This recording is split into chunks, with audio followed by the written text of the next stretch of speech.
You're tuning in to the O&P Check-in, an SPS podcast.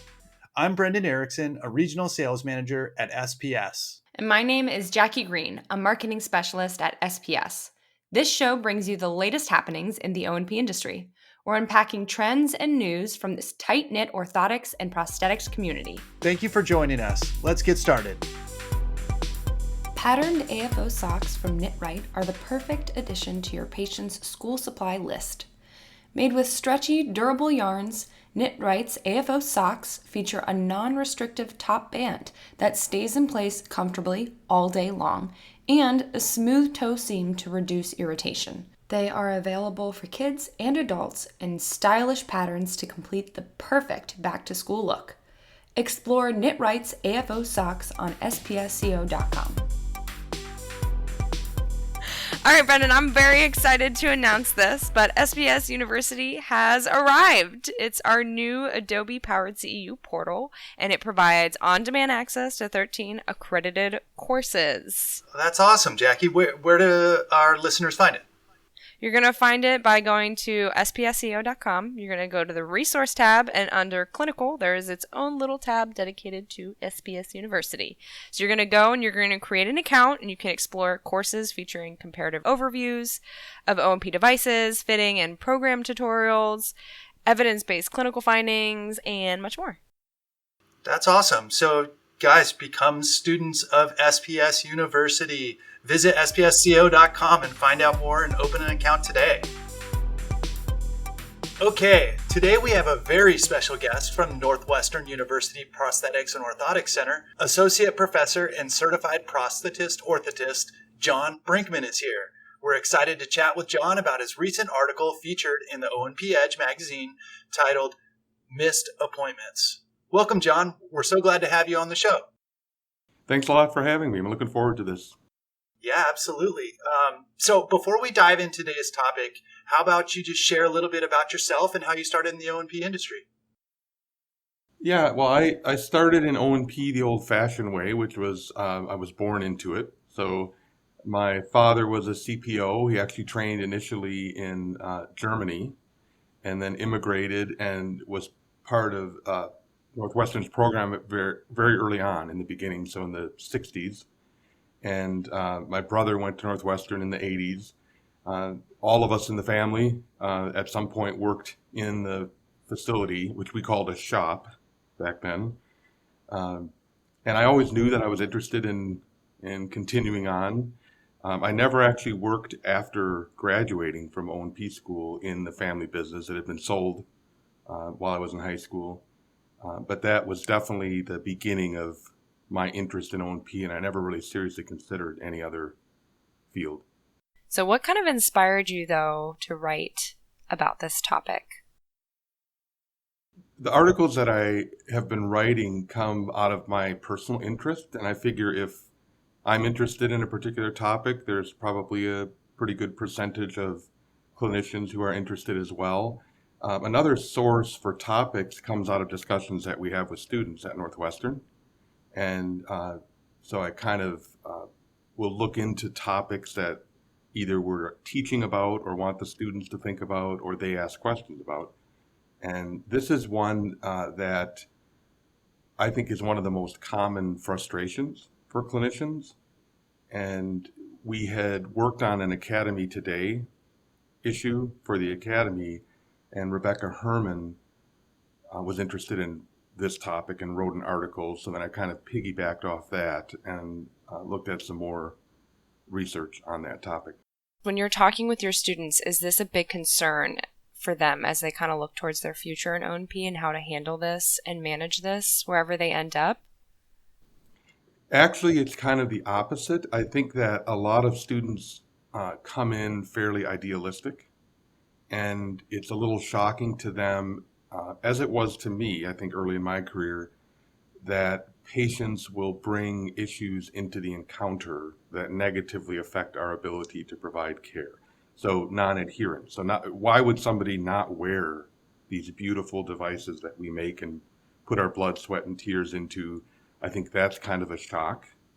Why would somebody not come to an appointment that has been set up? I think most of us probably make it a priority to be to appointments and for the most part on time. And so it's not something that, in this case, that the students have brought up. It is something that I want them to be aware of and realize that there are, first of all, it is very common and everybody deals with this, and try to give a little different perspective on how to approach that and maybe even help resolve some of the issues. It's something that I think all of our listeners deal with, and it's part of the hurdles that we deal with. How do you maintain your cool and your calm and your collective? Because I imagine maybe sometimes 3 patients come at once when you had your day beautifully scheduled, and all of a sudden you're thrown into the weeds, and you've got to recover and maintain professional. Your lab coat's got to be white and pressed, and you're running around doing all this Right. great stuff. Well, I'd like to say that I always have maintained my cool and professionalism, but it is really easy, which is why I think it's so important to rethink this.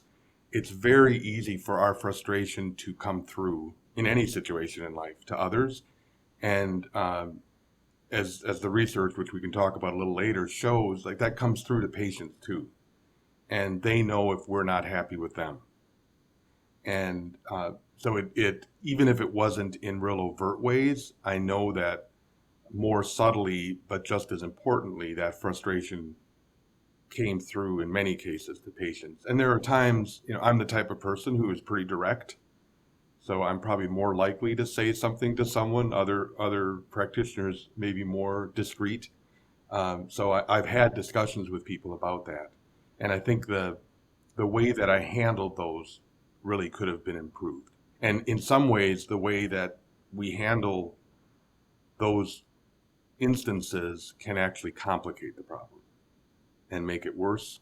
So if we really want the behavior to change, then we need to rethink, even though it's not really something that's our responsibility, it's theirs to come to an appointment on time. There are ways that we can complicate it for them and for us. So if the goal is to give someone a hard time for not showing up, I can do that pretty easily. But if the goal is to actually help them navigate the challenges that are making them or influencing them in missing the appointment or being late, then there's some different strategies. Well, and I'd imagine it's kind of hard for clinicians too, as you develop relationships with your patients when they do skip or they're late, for you to not be like, really, Joe? Why couldn't you be here at 11 when you said you would be? It's 3, Yeah, and I think the other thing is that adds to the frustration is it's one thing to miss. Why didn't you just call? Or when you came in, and this is really hard in a lot of different areas of practice, okay, I feel like you're not doing your part in your own healthcare, but you're still putting the responsibility on me. So now I can't see you for an hour because I'm with somebody else, and you're frustrated that I'm late. Well, I'm not late, you were late. And so that kind of adds to it. It's not just the fact that you missed the original time or missed the appointment, and then why didn't you just call, or why don't you change whatever you need to so this doesn't happen again? One of the quotes that I have in the article by Erin Hoffman, a physician, I put it in basically because she, I think, said so eloquently that it has such a capacity to embitter and discourage. And I thought that's probably a more basic emotion, right? The frustration comes out of sort of the discouragement. Like I worked late last night getting this ready for you, and I've put a lot of time and energy into this, and then you didn't even show to pick it up. Or I've driven 2 hours to see you, and then you didn't show up at the branch office. And it really, I thought, I appreciated her transparency with that. The other part of that quote is she refers to the individuals as no-shows. And I thought that's such a common thing we do, that we label the patient based on their behavior. So they are a no-show. It's not that the patient didn't show. And that can be a really powerful way that we sort of reinforce our negative interactions with them. So they become a difficult patient versus a difficult situation with a patient.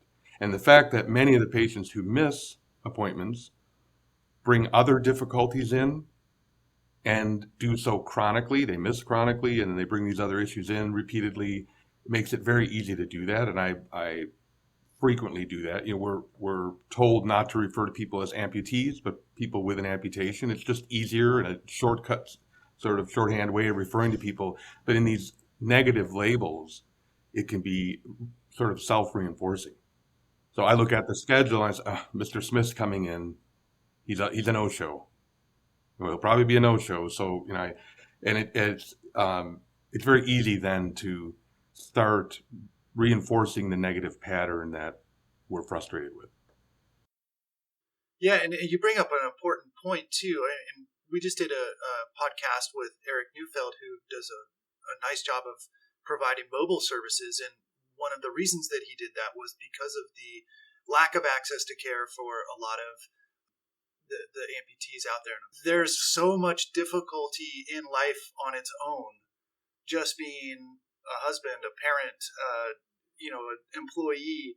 Then you throw in, having a disability on top of that. I can only imagine, the lack of access to time and to showing up on time and taking care of, basic needs. I mean, I can't even really empathize with it, but I empathize in my own life. I'm late all the time, and I probably have a much easier life. And that is, I think, something we always have to remember, is that people have difficulties in their life.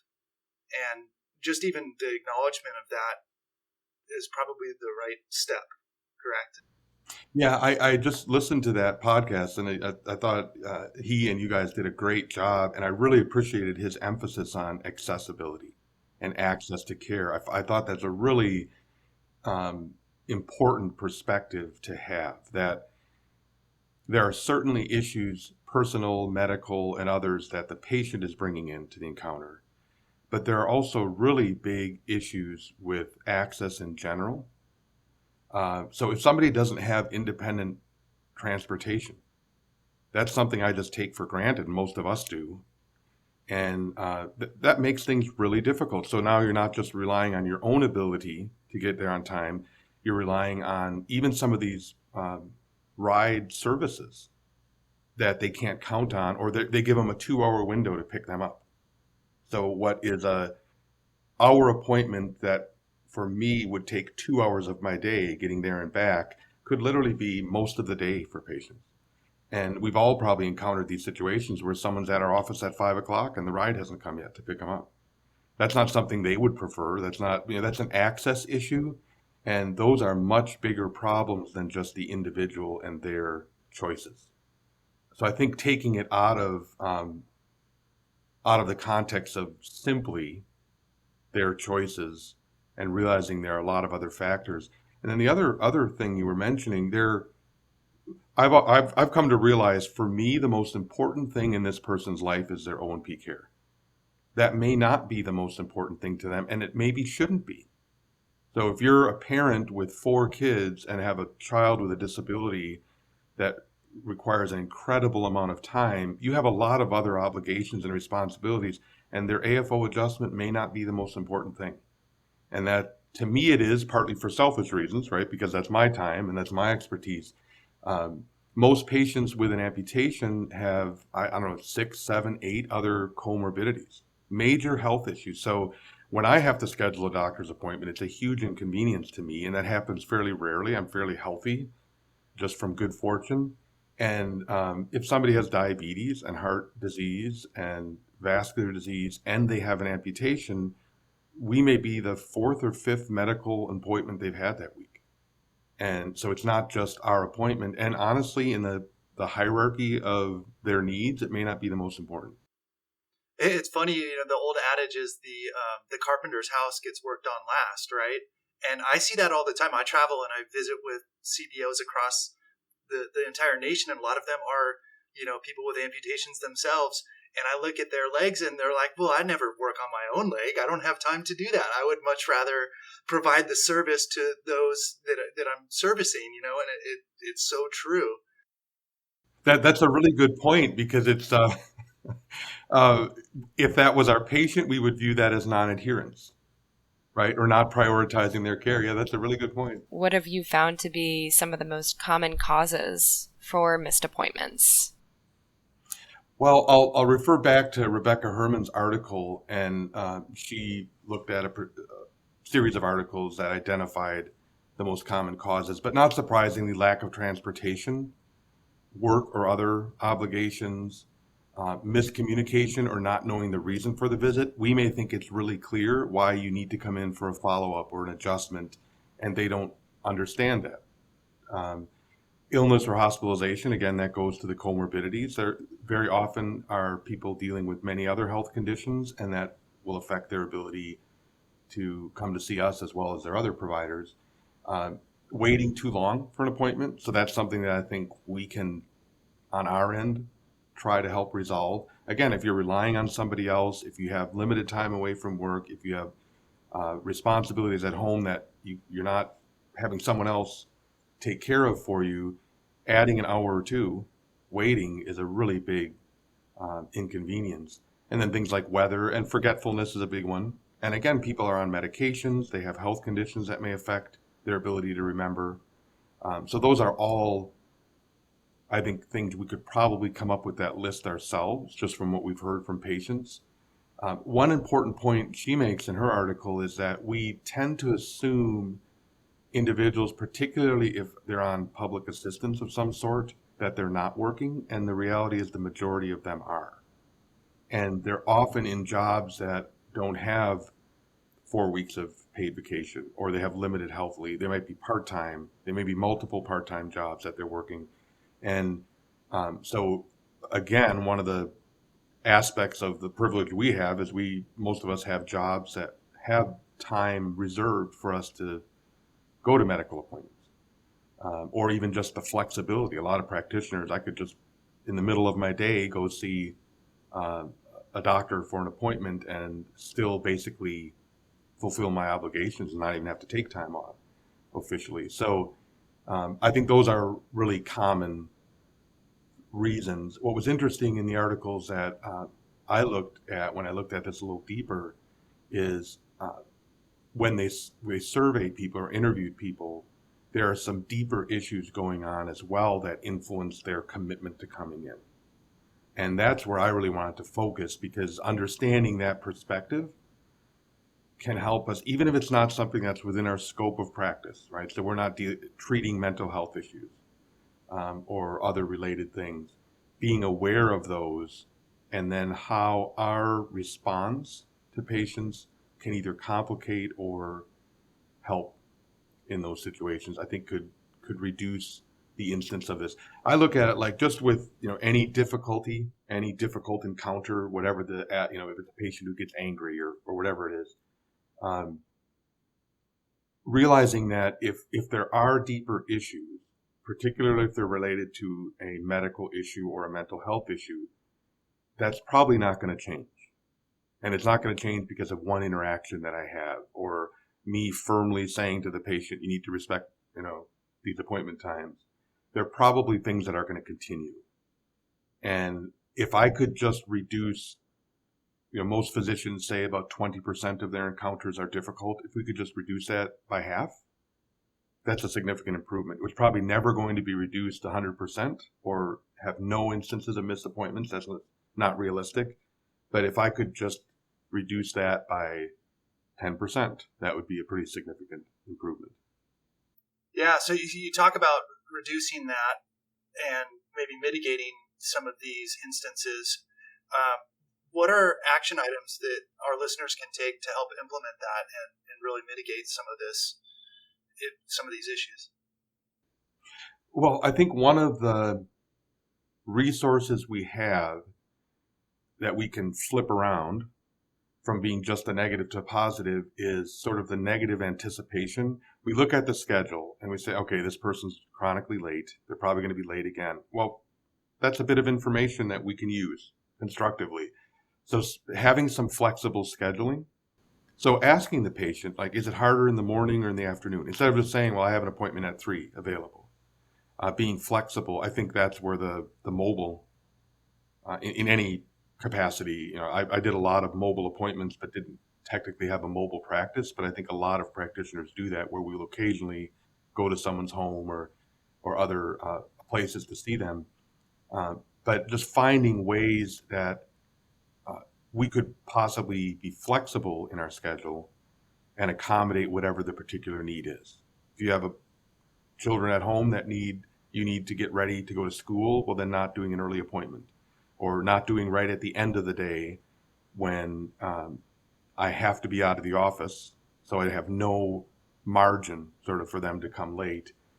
So I think that flexible scheduling, the calling ahead, can help. Most, I think, medical practices do that, or text alerts. What's interesting is in some of the studies, patients said that didn't actually really help. So if there are these bigger barriers, that one reason for missed appointments of forgetfulness, well, then a call or a text helps. But it doesn't necessarily help if there's some of these deeper issues, like they're not sure of the importance of the appointment, or they have some sort of negative anxiety response to going in, or they know they haven't been wearing it properly and that you're going to give them a hard time about that. A lot of people don't go to the dentist because they don't want the dentist to know that they haven't flossed. Yes, yeah, exactly. That's a really good example. So I think realizing that's a really simple and seems like a really obvious strategy may actually not do that much. So I would still say probably call ahead and make sure. At least you could determine, have they left yet, right? And that may be worth the time to add a call, or are they going to make it in? But if there are these deeper issues going on that cause them to miss appointments chronically, me calling them and nagging them about it probably isn't going to help either. So again, it's certainly worth a try. But I think what I found really interesting was the patients talking about disinterest in the appointment, which didn't necessarily mean they don't care about their care, just like you mentioned earlier, right? Somebody who's a clinician wearing a device may neglect their own care, not because they don't see value in wearing a prosthesis. But when they report anxiety about going in to see a healthcare provider, and then that interaction is negative when they go in, it just complicates that. And so I don't want you to beat me up about my overall health or my weight gain, so those are conversations we need to have very often with patients. Okay, you're not cleaning your prosthesis, and that's why your skin is breaking down or could be influencing that. But how we have that discussion. And, I was just thinking when I was reading the article, I don't tend to respond real well when people are confrontational with me, but I tend to assume that when I confront others, the brilliance of my insight will convince them to my position. And it just doesn't work in most situations in life. Like, confrontation just doesn't work, and I've learned that the hard way. And so finding a way to, in a supportive manner, talking with patients and genuine curiosity. So what is going on? I want to know so that I can help if I can. I think some of the other strategies I mentioned in the article, boundaries, and I think that's an important reality, that we really can't do our job for all our other patients if we just accommodate those who are the least consistent, right, with their own care or with coming in or missing appointments. So I've had patients come in for a 9 o'clock appointment at 11, and I've said, well, I've got 2 other patients that I need to run to the hospital. I could see you at 1. And it's so easy with, I think, any boundary issue to make it about trying to change their behavior, but just from a standpoint of this is what I'm available for. Another interesting part of Eric's podcast was the difficulty of saying no. And I thought it was really interesting and really helpful that he said they've talked as a team about how to say no. We don't provide this level of or this service because we don't feel like we can do it effectively. It's not that we don't care about you. It's not that. So you're needing to wait because, Ms. Jones came in on time and she has commitments as well. I need to provide care for my other patients as well. But all of that can be done in a confrontational way or in a supportive way. And that makes a really big difference if someone already has anxiety about coming in or already has other issues going on that is increasing their resistance. Then how we interact with them can make a big difference. So what does research say about the types of barriers that could prevent individuals from making appointments? One of the articles mentioned, and this is based on, it was either surveys or interviews or maybe both with patients, and they identified patients who had chronically missed in some of this research. Disinterest, and again, that is relative. They're not saying I don't care at all about this aspect of my life or my health care. Competing demands, and then insufficient systems. So the insufficient systems refers to things like the reminders and other things. So if you have to wait, like I mentioned earlier, a long time, then you're less likely to make that commitment. If you knew you were going to be in and out in a short, we all have that frustration whenever we go to healthcare provider. The other thing was that the participants in general, those who missed appointments a lot, reported low overall health, which we've kind of talked about. Levels of medical mistrust. I think that's another issue that we underestimate. I sort of have this inherent trust in the medical system that I'm going to get something helpful when I go there. If they've been misdiagnosed or if repeated adjustments haven't resolved the fit. I mean, you can imagine that, well, okay, I'm going to make all this time and make these arrangements to come in, and the problem's still not going to be resolved. That just lowers their motivation to come in. Life chaos, low resilience in general. So again, this kind of goes to, there are personal factors that they're bringing to the table that affect their ability. And then an interesting one was the number of adverse child experiences, and I've written some on that as well. Again, not something that's not really within our scope. We don't provide counseling or treatment for those types of things, but individuals who have had adverse childhood experiences, things like abuse or neglect or observing violence in the home or all sorts of other financial struggles, there's a really clear connection with the number of health issues they have, and then some of the coping mechanisms that people adopt help them deal with those experiences, but are not really helpful in other areas of life. So substance abuse, for instance. Again, we can look at that if we're someone who hasn't struggled with that, like how could that be a positive way of dealing? But it is in some level. Like all of us are choosing some behavior pattern that helps us deal with life the way we perceive it. And we can look at those situations and maybe correctly and say that those aren't adaptive coping mechanisms, but they are the ones the patient has adopted. So realizing that there's going way back, there may be issues that have deeply impacted them and affect their willingness to come into an appointment or their ability. It's almost like the answers that you're providing are such good life lessons as well. I mean, you talk about boundaries, you talk about identifying and empathizing with others, because, you know, a lot of people would just see a missed appointment as the surface level of a missed appointment, but you clearly, and the research clearly states that there are reasons for this, and it's not just an outcome. It's probably a whole series of events or situations, or even a lifetime of events or situations that could just, show up as a no-show or a pattern of no-shows. And when you really think about it and identify it and empathize with it, I think we all can understand it better and deal with it better and not be as frustrated, because there's a reason. Yeah, that's a really good point, because I agree, all of these things. So I'm no longer providing direct patient care, and my focus is education and students and teaching.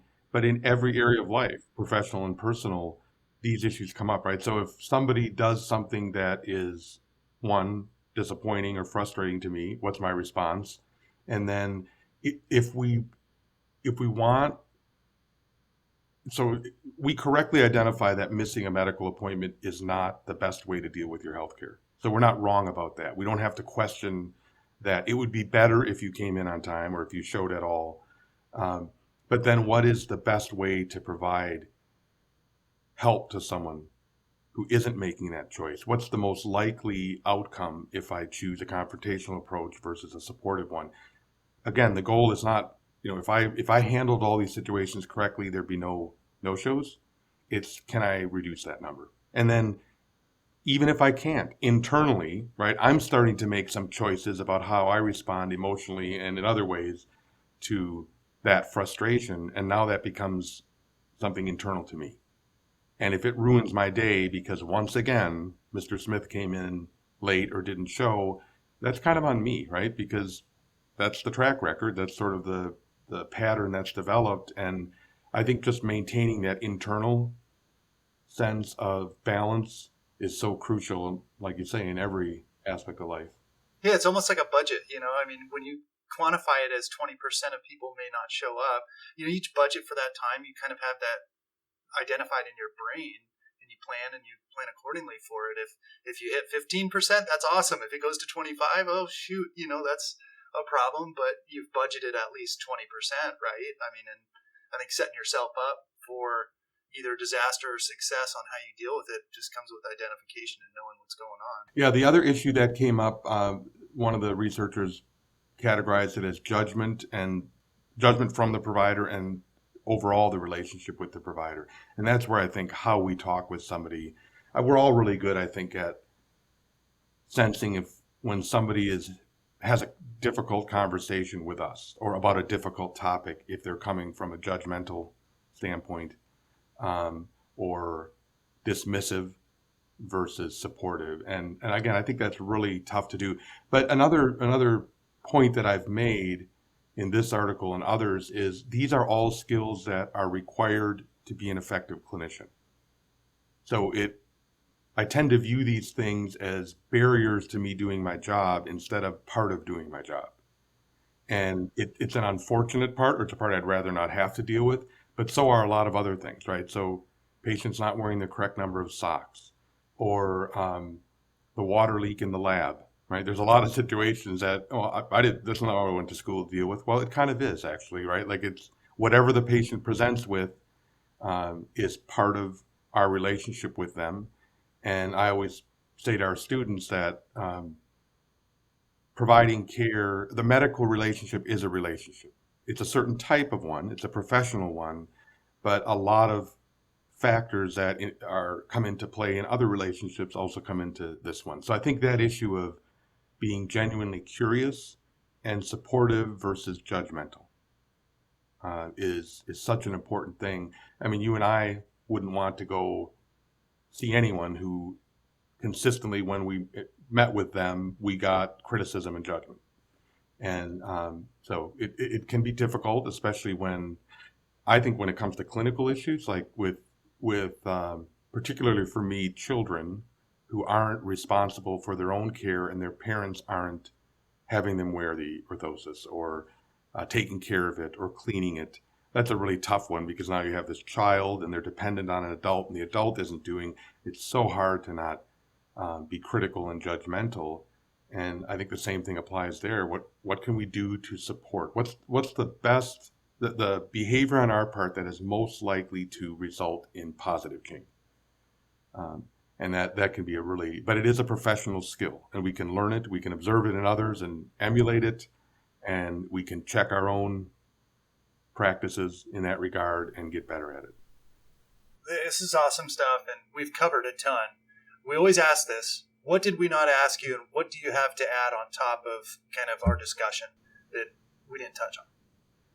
Well, this is probably not what you expect, but I was thinking back on my interest in behavioral sciences in general, and SPS actually played a significant role in that. When I was probably 25 years ago or more working in South Carolina and for Hangar Southeast, and my manager or someone said, SPS has a resource library, and you can check out, at that time it was cassette tapes.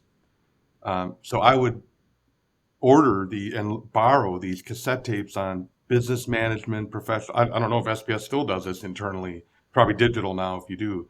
But I listened to a lot of those as I was driving to branch offices and and out to see patients or hospital calls. And that really actually formed sort of a foundation of interest in this topic area, or this general topic area. So thanks to SPS, and shout out for offering that resource to their employees.